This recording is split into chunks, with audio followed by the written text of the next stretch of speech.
Assalamualaikum warahmatullahi wabarakatuh. Perkenalkan, nama saya Marliana Purnamasari dengan NPM 205030089. Di sini saya akan menganalisis mata kuliah sosiolinguistik dengan materi variasi bahasa. Apa sih variasi bahasa itu? Variasi bahasa atau ragam bahasa merupakan bahasa pokok dalam studi sosiolinguistik, sehingga Krida Laksana 1974 mendefinisikan sosiolinguistik sebagai cabang linguistik yang berusaha menjelaskan ciri-ciri variasi bahasa dan menetapkan korelasi ciri-ciri variasi bahasa tersebut dengan sosial kemasyarakatan. Variasi bahasa terdapat dua bagian, yaitu variasi atau ragam bahasa itu dilihat sebagai adanya keragaman sosial penutur bahasa itu dan keragaman fungsi bahasa itu. Yang kedua, variasi atau ragam bahasa itu sudah ada untuk memenuhi fungsinya sebagai alat interaksi dalam kegiatan masyarakat yang beraneka ragam. Variasi bahasa terdiri dari 4 segi, yaitu variasi bahasa dari segi penutur, variasi bahasa dari segi pemakaian, variasi bahasa dari segi keformalan, dan yang terakhir variasi bahasa dari segi sarana. Yang pertama, variasi bahasa dari segi penutur. Variasi bahasa dari segi penutur yang pertama, idiolek. Idiolek adalah variasi bahasa yang bersifat perseorangan. Menurut konsep idiolek, setiap orang mempunyai variasi bahasa atau idioleknya masing-masing. Variasi bahasa ini berkenaan dengan warna suara. Contohnya sebagai berikut. Oh, easy on me, baby. I was still a child. Didn't get the chance to feel the world around me. Nah, setelah melihat contohnya, kita bisa mengenali itu suara siapa, si A atau si B, tanpa kita melihat wajahnya. Tetapi kita bisa kenali warna suaranya, itu contohnya. Selanjutnya, ada dialek. Dialek adalah variasi bahasa dari sekelompok penutur yang jumlahnya relatif, yang berada pada satu tempat, wilayah, atau area tertentu. Contohnya sebagai berikut. Kenalin, nama Ayah Riza. Ya, biasa dipanggil mah Rija. Ayah lahir di Jakarta tanggal 8 Juli 1999. Hobi Ayah itu tuh main raket. Kalau cita-cita Ayah ya jadi tentara udah. Makasih. Assalamualaikum warahmatullahi wabarakatuh. Nama Abdi Devi Rahmawati, biasa dipanggil Devi. Abdi lahir di Jakarta 26 Februari 1998. Namun tos ageng Abdi hoyong jadi guru.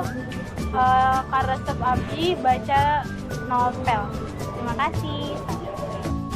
Assalamualaikum warahmatullahi wabarakatuh. Jenenge kula Andika Maulana Firmansyah. Biasa diceluk Maul. Tanggal lahirnya 7 Januari tahun 2000. Hobine bal-balan, cita-citane jadi pemain sepak bola. Bisa kita dengar bahwa mereka mempunyai dialeknya masing-masing, sesuai dengan tempat atau wilayah yang mereka tempati. Ada dialek Jawa, Betawi, dan Sunda. Selanjutnya, yang ketiga, basilek. Basilek adalah variasi sosial yang dianggap kurang bergengsi, atau bahkan dianggap dan dipandang rendah. Contohnya sebagai berikut. Aku ini lagi dikejar pesawat. Ini baca Siap. Seperti contoh tadi, anak jalanan, pedagang asongan misalnya, atau buruh itu biasanya dianggap punya kecenderungan sebagai bahasa yang kurang bergengsi. Yang keempat, vulgar. Vulgar adalah variasi sosial yang ciri-cirinya tampak pemakaian bahasa oleh mereka yang kurang terpelajar atau kalangan mereka yang tidak berpendidikan. Contohnya sebagai berikut. Tadi tuh ngatain saya fisik ya. Ngatain gimana fisiknya? Fisik gimana nanya umur kayak gitu. Nah, itu bukan fisik, Pak. Ya, Kalau umur itu bukan fisik. Kalau umur bukan fisik. Umur itu ya bukan fisik. Ya udah Kalau saya fisik itu kaki. Ya, kalau fisik itu kaki. Kenapa marah-marah? Kenapa marah-marah? Ya Saya kan ngomong. ngomongnya biasa aja, nggak usah ngotong. Saya udah kayak gini, Mbak. Tadi itu ngomongnya kayak gini di lapangan. Ya. Dalam cuplikan tersebut, bahasa cenderung digunakan secara terus terang. Yang kelima, slang. Slang adalah variasi sosial yang bersifat khusus dan rahasia. Contohnya sebagai berikut. Aki ka puspitan aki ka pulekong lagi maboras. Udin saborudin ajijang. Desa mawar macicang mutan yang gimandul gitu. Res. Pusing kepalamu tuh kalau dengar kau bencong bicara. Jadi bahasa itu sengaja didesain supaya hanya digunakan oleh komunitas mereka. Jadi ketika mereka menggunakannya, orang lain tidak bisa mengetahuinya. Tetapi slang muncul bukan hanya di kalangan waria, tetapi misalnya di kalangan lainnya, tergantung pada kebutuhan si penutur. Selanjutnya, kolokial. Kolokial adalah variasi sosial yang digunakan dalam percakapan sehari-hari. Contohnya sebagai berikut. Tapi ini kan gue ada segmen di Rans Entertainment tuh namanya inspirasi. Oke. Inspirasi itu jadi orang-orang yang memang bisa membuat inspirasi buat banyak orang. Kemarin Radit udah. Iya udah masuk. Lo menginspirasi dia segimana? Mudah-mudahan orang terinspirasi ya dari cerita-cerita gue zaman-zaman dulu. Tapi cerita kecilnya dia sih gokil. Kemarin gue ngobrol sama Radit. Iya. Tapi kalau lu kecilnya gimana sih? Sosok Uti Tanjung waktu kecil. Waktu gue kecil, sosok gue waktu kecil gimana ya? Gue tuh deket banget sama orang tua gue sih. Dalam contoh tersebut, ciri kolokial bersifat lisan dan tidak formal. Dalam percakapan, kalau keliru ya bisa diralat. Itu contohnya. Ada juga jargon. Jargon adalah variasi sosial yang digunakan secara terbatas oleh sekelompok sosial tertentu. Contohnya sebagai berikut.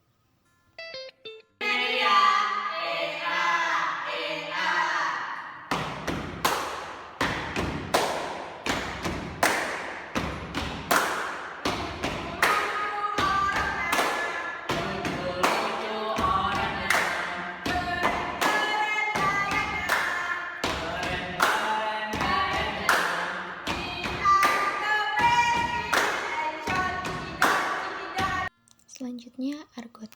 Argot adalah variasi sosial yang digunakan secara terbatas pada profesi tertentu dan bersifat rahasia. Contohnya sebagai berikut. Kemudian ini dok, untuk obat latrophil, dokter belum menuliskan dosis yang akan diberikan. Nah, dokter menggunakan dosis berapa ya?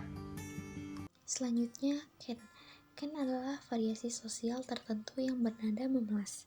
Dibuat merengek-rengek yang biasanya digunakan untuk mengemis atau memohon dan sebagainya. Contohnya sebagai berikut. Mas, ngemis mas. Mas. Ngemis mas. Gue tanganmu orang nasi jia pak? Iya mas. Tuh melasi ini Jan. Duitnya mas. Gerb seketabu apa 1.000? Lorone mas lah. Melasinya ngapa nggih? Tanganku tugel siji, menakeh diwe loro. Ih, melasine. Lha kuwi ceritane mbiyen kepriwe sih? Dene bisa tangannya tugel? Mbiyen nyong merantau, Mas. Bisa kita lihat bahwa orang yang meminta-minta itu bernada memelas penuh dengan kepura-puraan supaya orang yang diajak bicara itu tersentuh hatinya dan melakukan sesuatu sesuai yang diinginkan oleh penutur bersangkutan. Yang terakhir, akrolek. Akrolek adalah variasi sosial yang dianggap lebih tinggi atau lebih bergengsi daripada variasi sosial lainnya. Contohnya sebagai berikut. Utawa mati neng Sunda Kelapa. Pada contoh tersebut biasanya dianggap memiliki status sosial yang lebih bergengsi atau lebih adiluhu. Yang kedua, variasi bahasa dari segi pemakaian. Variasi bahasa berdasarkan bidang pemakaian ini menyangkut bahasa itu digunakan untuk keperluan atau bidang tertentu, misalnya bidang sastra, jurnalistik, militer, pertanian, pelayaran, perekonomian, perdagangan, pendidikan, dan kegiatan keilmuan. Setiap bidang kegiatan ini biasanya mempunyai sejumlah kosakata khusus atau tertentu yang tidak digunakan dalam bidang lain. Yang pertama dalam bidang sastra. Penggunaan dalam bidang sastra akan diungkapkan secara estetis dibanding bahasa umum orang. Misalnya akan mengatakan saya sudah tua. Tetapi dalam bahasa sastra, Ali Hatimi, seorang penyair Indonesia mengatakan dalam bentuk puisi. Contohnya sebagai berikut.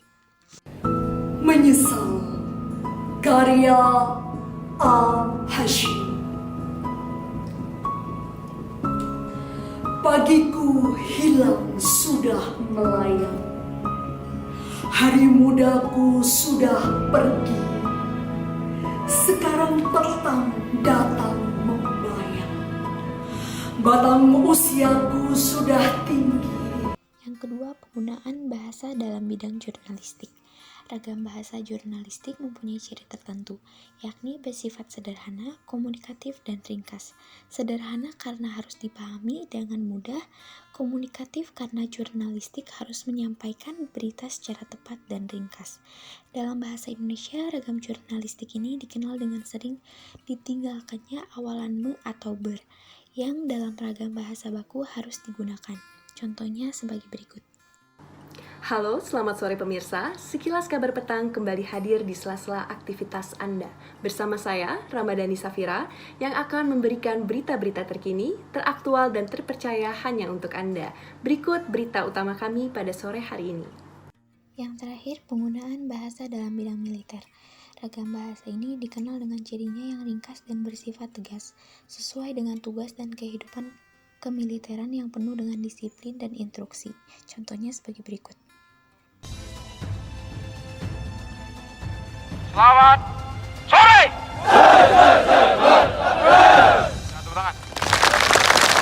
Yang ketiga, variasi bahasa dari segi keformalan. Variasi bahasa dari segi keformalan, menurut Martin Jones 1967, dalam buku The Five Clock membagi variasi bahasa atas 5 macam gaya, yaitu ragam beku, ragam gaya atau ragam resmi, gaya atau ragam usaha, ragam santai, dan yang terakhir, ragam akrab. Pertama yang akan saya bahas yaitu ragam beku. Ragam beku adalah variasi bahasa yang paling formal, yang digunakan dalam situasi-situasi khidmat dan upacara-upacara resmi, misalnya dalam upacara kenegaraan, khotbah di masjid, tata cara pengambilan sumpah, kitab undang-undang, dan sebagainya. Perhatikan contoh berikut. Undang-Undang Dasar Negara Republik Indonesia tahun 1945. Pembukaan bahwa sesungguhnya kemerdekaan itu ialah hak segala bangsa. Contoh tersebut disebut ragam beku karena pola dan kaidahnya sudah ditetapkan secara mantap, tidak boleh diubah. Selanjutnya, gaya atau ragam resmi. Ragam resmi atau formal adalah variasi bahasa yang digunakan dalam pidato kenegaraan, rapat dinas, surat menyurat dinas, ceramah keagamaan, dan sebagainya. Perhatikan contoh berikut. Selamat pagi dan salam sejahtera bagi kita semua. Sampurasun. Selamat datang kami ucapkan kepada yang terhormat Gubernur Provinsi Jawa Barat, Bapak Haji Ridwan Kamil, Wilujeng Enjing Bapak, yang kami hormati Kepala Dinas Pemberdayaan Perempuan, Perlindungan Anak dan Keluarga Berencana Provinsi Jawa Barat, Ibu Yohana Yembise, Wilujeng Sumping Ibu, dan seluruh hadirin tamu undangan yang berbahagia. Puji dan syukur marilah kita panjatkan kehadirat Allah Subhanahu wa Ta'ala. Pada hari ini kita dapat berkumpul dalam acara peresmian Sekoper Cinta, Sekolah Perempuan, Gapai Impian dan Cita-Cita. Yang ketiga, gaya atau ragam usaha. Ragam usaha atau ragam konsultif adalah variasi bahasa yang lazim digunakan dalam pembicaraan biasa, yang berorientasi pada hasil atau produksi. Perhatikan contoh berikut. Bagaimana kalau misalnya kita buka toko online shop? Boleh, ide yang bagus saja, tapi barang apa saja yang akan kita jual? Saya berencana untuk menjual baju, sepatu, gelang rajut, dan sebagainya lainnya. Saya setuju, lumayan kita belajar bisa. Baiklah, kalau misalnya kamu setuju, nanti saya akan buat toko online shop dan segera mengupload foto barang yang akan kita jual. Jadi, dapat dikatakan ragam usaha ini adalah ragam bahasa yang paling operasional. Wujud ragam usaha ini berada di antara ragam formal dan ragam informal atau ragam santai. Selanjutnya, ada ragam santai. Ragam santai atau ragam kasual adalah variasi bahasa yang digunakan dalam situasi tidak resmi untuk berbincang-bincang dengan keluarga atau teman karib pada waktu beristirahat atau berrekreasi dan sebagainya. Perhatikan contoh berikut. Lis, iya? Liburan sekolah semester ini kamu mau kemana? Kayaknya di rumah aja deh, soalnya kan pandemi juga masih belum reda.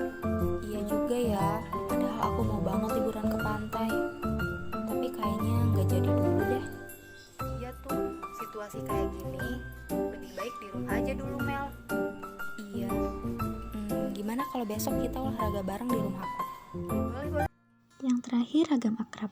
Ragam akrab adalah variasi bahasa yang digunakan oleh para penutur yang hubungannya sudah akrab, seperti anggota keluarga atau antar teman yang sudah karib. Perhatikan contoh berikut. Ini KKN Desa Penari. Tahu nggak KKN? KKN Desa Penari udah pernah dengar nggak? Iya. Apa sih? Apa ini? Sendok-sendok. Korupsi nepotisme. Ya, nggak gitu. Gue tuh di kelas biasa dipanggilin Jenny KKN. Iya tahu lah, gue bingung. Terus sih calon ya, calon uang kas aja KKN ya? dijajanin. Aduh. Gak ada ya ampun. Oke. Darah apa sih KKN itu apa? KKN ini jadi sekarang ini KKN belakangan kuliah ini. kerja nyata. Ya. Di Desa Penari. Desa Penari. Misalkan. Yang keempat, variasi bahasa dari segi sarana. Variasi bahasa dapat pula dilihat dari segi sarana atau jalur yang digunakan. Dalam hal ini dapat disebut adanya ragam lisan atau ragam tulis, atau juga ragam dalam berbahasa dengan menggunakan sarana atau alat bantu, misalnya bertelepon atau bertelegraf. Bahasa lisan dan tulis memiliki wujud struktur yang tidak sama. Untuk bahasa lisan, kita dibantu oleh adanya unsur-unsur non-segmental atau unsur non-linguistik yang berupa nada suara, gerak-gerik, gelengan kepala, dan sejumlah gerakan fisik. Perhatikan contoh berikut. Gua harus naik pusing sih, karena kalau kamu sini terus yang bagian C kamu lagi bagian C dari awalnya aja gue ngerti. Udah ntar ajarin bareng-bareng aja. Iya boleh tuh. Untuk bahasa tulisan dieksplisitkan secara verbal.